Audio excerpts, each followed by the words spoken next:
இது பாருங்க. ஸ்தோத்திரம், அல்லேலூயா. உலகத்தை நம்பாதே, மாம்சத்தை நம்பாதே, கண்களின் இச்சை நம்பாதே, ஜீவனத்தின் பெருமையை நீ நம்பாதே, அன்பு கூறாதே, கர்த்தரிடத்தில் அன்பு கூறு. ஸ்தோத்திரம், அல்லேலூயா. நாம் சாகும் பொழுது நம் சொந்த பந்தங்க எங்க வருவாங்க? கல்லறைக்குழி அந்த இடம் வரைக்கும் தான் வருவாங்க. கல்லறைக்குழி வரைக்கும் தான் வருவாங்க. இப்போ மாதையா அங்களுக்கு சொல்ல முடியுமா? கல்லறைக்குழியை தாண்டி என்னுடைய மனைவி வருவா, சொல்ல முடியுமா?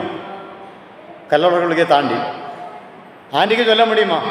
என்னோட புருஷன் கல்லறைக்குழியை தாண்டி, யார் வரலன்னாலும் கல்லறைக்குழியை தாண்டி வருவார், சொல்ல முடியுமா? கல்லறைக்குழி தான்.